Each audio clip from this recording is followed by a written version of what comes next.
This is the ancient truth versus the Copernican lies. So for all of you who looking at this video, one thing you must keep in mind that's real simple. Our ancestors spoke of our cosmos as the cosmic egg. No life lives on the surface of an egg, brothers and sisters. Show me an egg and I'll show you the life on the inside. When you think of an egg, you have solid, liquid, solid. Outer shell, liquid, then a solid yolk. And we keeping in mind that all life lives inside of the egg and is protected by the shell. That's what we see in nature. Now, despite what we see in nature, somehow we've been convinced that we live on the surface of an egg that's wobbling on a crooked axis, as opposed to this ancient truth, right? Because what you're looking at here is the form of the yin-yang and the original form of balance. And again, it's the binary code, the 0 and the 1. So according to our ancestors, life lives inside of the egg, not on the surface of the egg. So for people that say, how can the earth be flat when everything is round? The earth is flat, but the cosmos is round. The earth is a flat plane. Again, this is why the original goddesses carried the oxbow.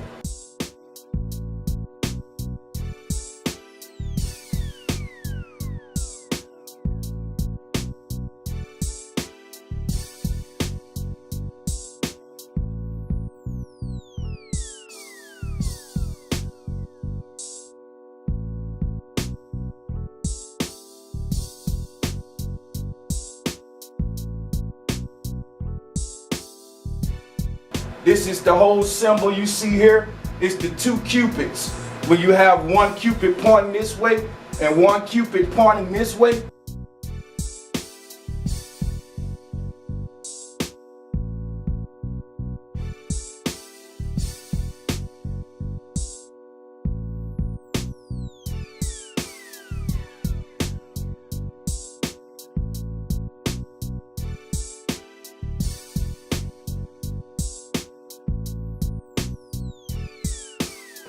That's what you're looking at. That is ancient cosmology, people. That's balance. It's represented in Ma'at. Each one of these will be a wing. But I brought this up because we about to get real deep. We about to look at some real good footage, all right? So really, when you look at the ancient cosmos, it's surrounded by water above and waters below. Just to prove to y'all that this model you looking at is true and that this Copernican model is really baloney, we finna crank it up a notch and check out some slides. Now what you about to get ready to see is real telescope time-lapse footage of a star film. When we pay attention to this footage, what we want to pay attention to is what I just showed you on the board, that the ancestors said we had waters above. And if you don't understand everything in this video clip that you're about to see, don't worry, because after you're done watching it, I'm gonna break it down for you. So let's check it out.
The footage you just saw was an experiment that proved that the cosmology I just demonstrated on the board is very likely true.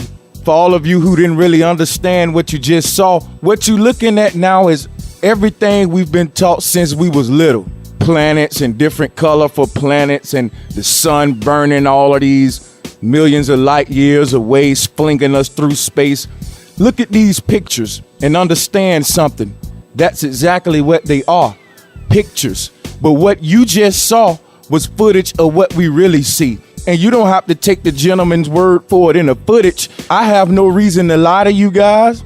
I own a very good telescope myself, and I can also testify that this is what I also see. Twinkling light fixtures that are moving in very diverse ways. The light is very dynamic, and this cannot be from a solid object. The distortion that you see from these bodies, like the one you're seeing in front of you now, that's a time-lapse telescope footage of the planet Venus.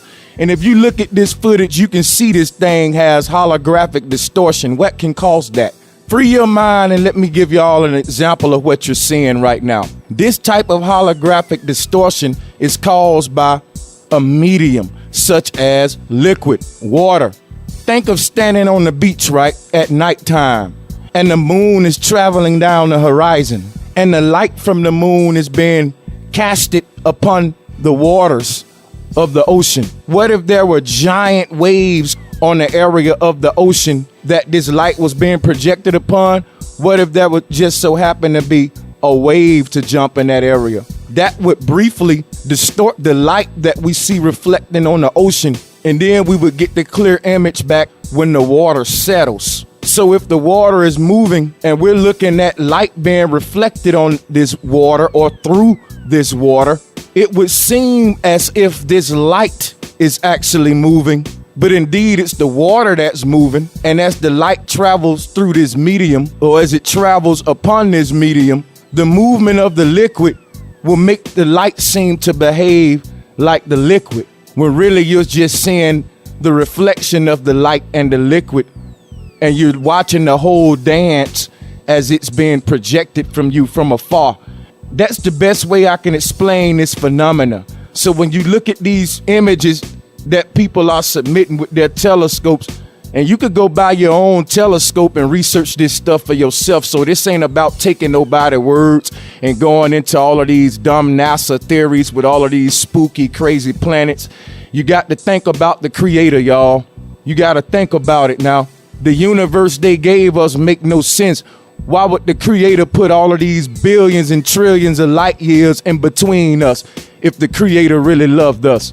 Why would the creator separate us from itself by all of these trillions and trillions of light years that they give us in the Copernican universe? We've been bamboozled, but a lot of us don't want to accept it, that the deception is this grand. So when you look at this footage in front of you, just remember what the ancients spoke of about the waters above. None of this stuff we see in these images support these bogus planets that they've been giving us. So why are we still running around here supporting the same universe that was forced upon us by deceivers like Copernicus and Plato? Because we don't know we're being deceived, and the deception is just this grand.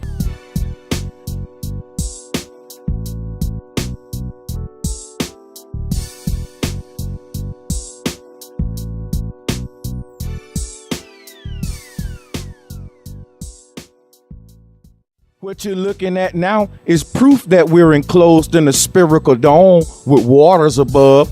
Look at the glass of water and look at the phenomena that we call a rainbow. The rainbow is the arch of the covenant. Ark of the covenant is really the arch of the covenant. The arch of the sky goddess's nut back. That's the covenant, that we are enclosed in this cosmic egg and we are protected. The people that rule the world rule it through fear.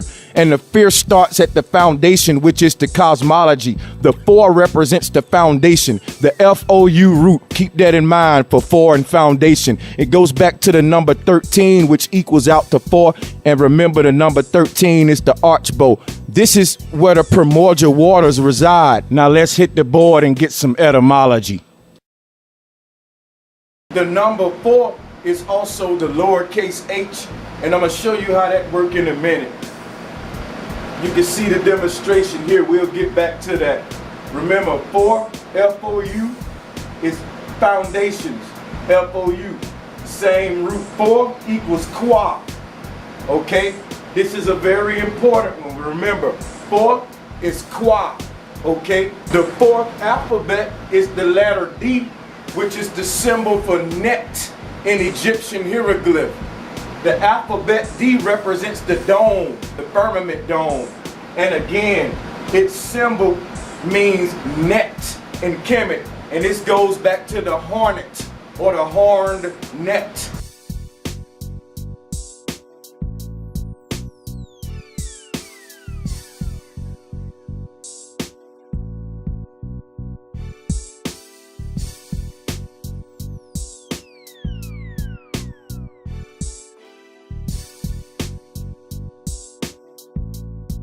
Four represents foundation. 4 means qua. And when we say aqua, remember aqua is water. So remember, the number 13 is the archbolt or the B. Remember, the 13 equals 4. 4 equals qua. Remember, aqua is water. 4 is foundations. The waters sits above the foundations. The waters above and the waters below is synonymous with the foundations. It's synonymous with the firmament and the 4 foundations.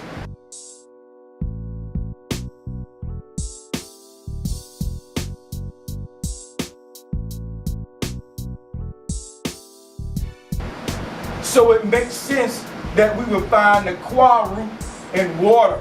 Our cosmos looks just like this, and there's energy that flows throughout this cosmos in a figure 8 form.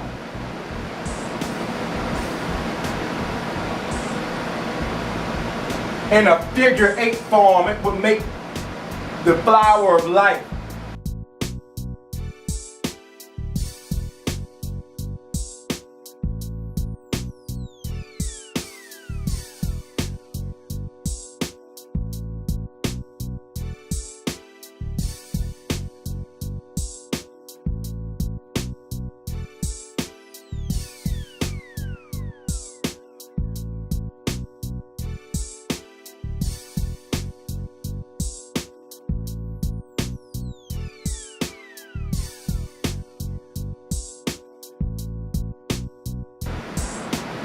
Remember the figure 8. Remember 10 is a very holy number because it represents Zen. And Zen is pyramid. We're going to get back to that in a minute. To show you how this relates with the alphabets and the numbers. If you look at the H, right? It has 4 points. The H is a form of the balancing scales. It also represents the goddess's arms raised, symbolizing the ka. This is very deep because H is the 8th alphabet and they both sound alike, H and H. Now, when you spell height, all right, remember, you can't spell height without the H. Remember, height is dealing with the sky. That's dealing with the firmament. Height and 8 has that connection because when we talk about height being upwards and 8 being in the word height, it's because infinity is emitting itself from the center of the cosmos. So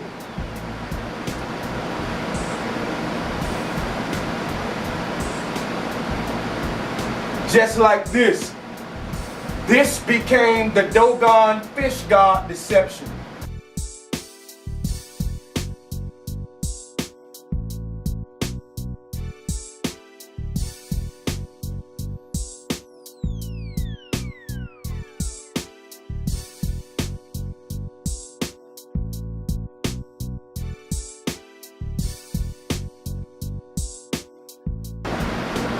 This was originally the beetle cosmology, the bee goddess, all right?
Remember, the H got 4 points. It's the 8th alphabet.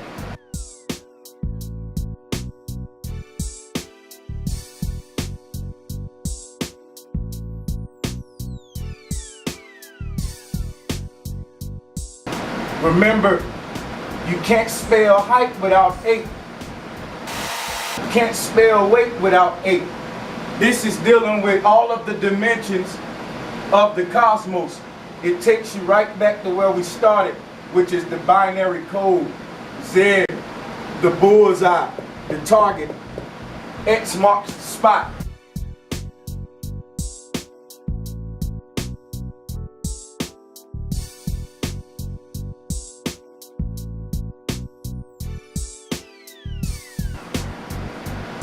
That's important because X is also H. X is 4-pointed just like the H. And you can see this same concept that the car company Hummer used. The H4 Hummer, they call it the H4. They don't write it like that.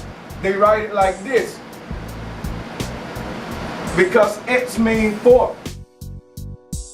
X also means dos or 2. And I already tied into y'all the connection between 2 and 4. And that the formula of these numbers is simply telling you to do the action of multiplication. For example, when we say double, the root word of double is do, because dos means to double up, to two it up. So for example, let me show you the concept of the number 2. If I have, for example, a lowercase h, and I do as above, so below, and double that up, the contrast to that would be that. And if you put both of those together, you get that, which is no different than that, or the all of these symbols that we use for numbers and alphabets hold the code of infinity within them.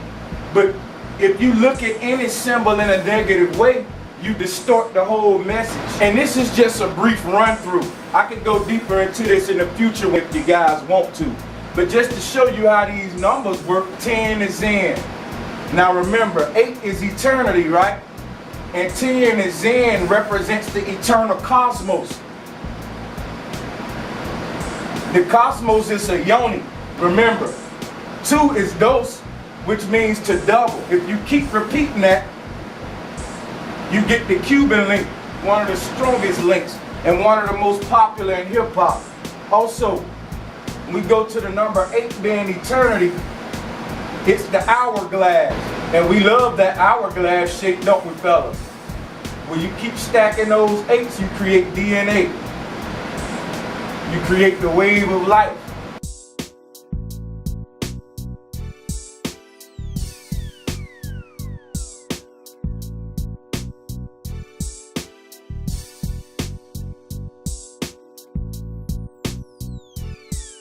Even if you want to look at it from a mathematical standpoint, 8 times 8 would be 64. And remember, 6-4 Impala. I went over that in the previous videos on Anchor Watt numerology. Check them out. 6-4 bring you right back to 10, which is the binary code. So remember, 4 equals qua, and it equals the foundations, where the aqua, or where the waters above reside.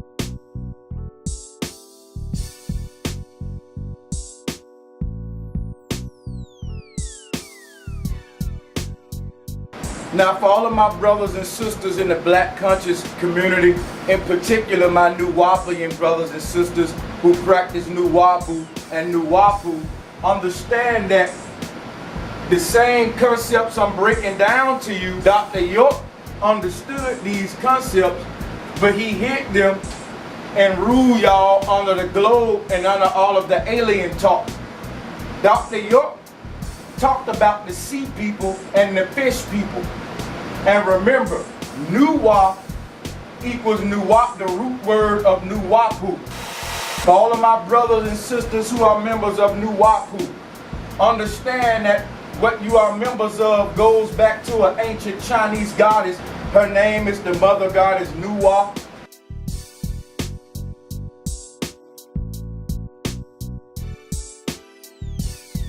And this goes back to the primordial waters of Nu and the sky goddess Nut.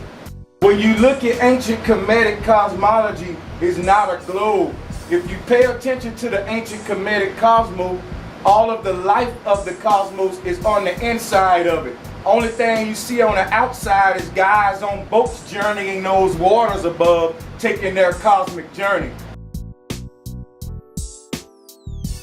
Other than that, all the physicality lives within the cosmic egg and is protected by the sky goddess Nut, who descended from the waters of Nu above. That represent the waters above. There's an ancient Chinese mother goddess called Mother Goddess Nuwa, who represent this story and this science what I'm telling y'all. And that's the root word of Nuwabian or Nuwapu. And that's why they call themselves serpent people.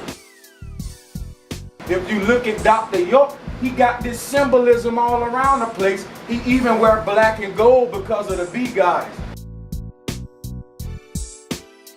So remember, it wasn't no literal fish people. Dr. York understood that the earth was flat just like his elite buddies. See, he went too far.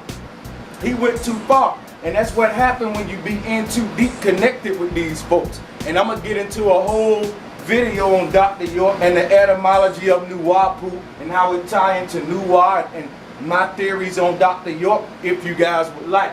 Get in the comment section. But I just wanted to bring that up to you guys. Nuwabian, Nuwapu goes back to Nuwa. Remember, Wa is just water.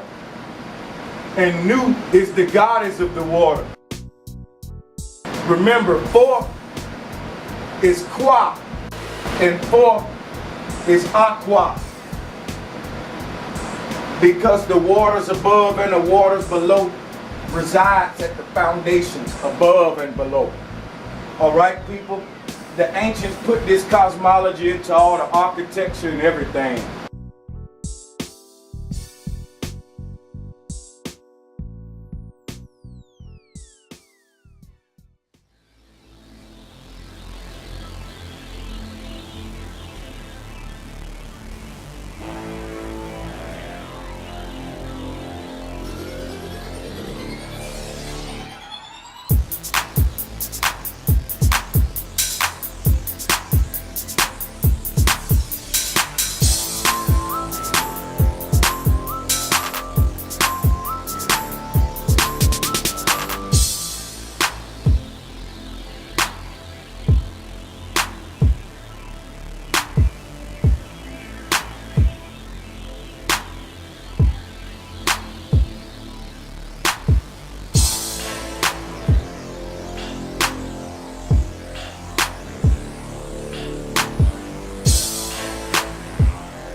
The center of our cosmos emits a magnetic energy in the form of a figure 8. And this is eternal energy. This figure is so sacred, this figure 8 symbol, because it's what creates existence. That's why when you look at the figure 8, it resembles the hourglass. It resembles DNA. When you take those figure 8s and you keep stacking block out the block, you create the flower of life or existence. And the X is nothing but these great intersections. And wherever there's an intersection, there's life. We got to re-question what we think the earth is. We can't just say they was right when they gave us the globe, because we never questioned it. We just accepted it as children, just like the religion. We question the religion, but some reason we don't want to give up the globe, or at least question it. The stuff I'm showing you now proves that Copernicus is a lie, and that our ancestors was telling the truth about the waters above. The rainbow is proof of that. That's why it's the promise of the covenant. All of these doomsday events that serves at the foundation of all these religions, because remember, the religions rule through fear. They rule through fear that they telling the people that their God's gonna destroy the planet that you live on. You got to understand that before this Greek type mentality and this Copernican universe, the earth was an infinite plane. And it was too huge for a Greek deity to destroy or cast into any lake of fire. The goddesses resided at the heart of the cosmos, just like the queen bee resides at the heart of the hive. When you listen to the Christian song, he got the whole world in his hands. The earth is too big for any deity to hold in their hands. That is blasphemous. People, you got to realize we being deceived, and that all of these Greek deities, even in the Kemetic conscious communities, because you still serving a form of deity that rule Kemet under Roman rule. All of the sun gods and all of these deities have their role, but when you lack all of the matriarch principles of the cosmos, the lack of knowledge is what hurts us, because all of this science is what's been used against us. The covenant was broken when we accepted these bogus universe models in our mind. We were able to be ruled through the fear, because these deities say, if you don't do what I say, I'm gonna destroy your planet. But what if I told you that these deities had no control over this cosmos, and that this cosmos is stable and we protect it by the Great Mother? You wouldn't be scared of their foolish threats that they rule the world with in these world religions, because at the base of it is cosmological fear. These gods have attributes over the cosmos. If they rule the cosmos, then what can you do against it but be obedient? And this is how we get world religions. And the foundation of it is in the cosmology, people. This is why cosmology was so important to the ancients. So you ever wonder why most of the world share the same cosmology as the Pope? Because they been bamboozled. Cosmology is a form of spirituality. So think about what I'm showing you here. They ain't telling y'all about the waters above. They ain't telling you we enclosed inside of a spherical dome that's called a firmament, and it's firm. That's why the root word of it is firm. So this was just a quick video to give y'all 100% proof that we are enclosed in a spherical dome, and that there are waters above, and that the ancient cosmos is accurate. So go out there and share this video. Free the minds of all these sleeping globe heads, so we can understand the nature of our reality, and free the minds of our children from all this deception and this crap, all of these lies. Because at the root of the Copernican universe is Greek deities. Even if you don't serve a personification of a deity like most people do, you may serve celestial beings like the sun or Ra, for example, when really you don't supposed to worship any of these deities. We all made out of the same stuff that the cosmos is made out of. We all are interpretations of the creator. The creations can't be separate from the creator. We can't be separate from that which created us. When we talk about the cosmic egg, it ties into the ancient cosmic journey. And I feel the need to do future videos on that, to go into deeper on the afterlife process. If y'all would like that, then get in the comment box and let me know, and I can put that at the top of the priority list. But with everything being said, I'm gonna let y'all go, because I think I proved my point. The phenomena we see in these images, in this footage, planets aren't solid. They aren't light years away like we've been taught. And we got to go back to the drawing board and do our own research and discard all of these theories we've been given, because we never question them. I'm gonna let y'all go. Remember, new uploads every Thursday. Peace and much love.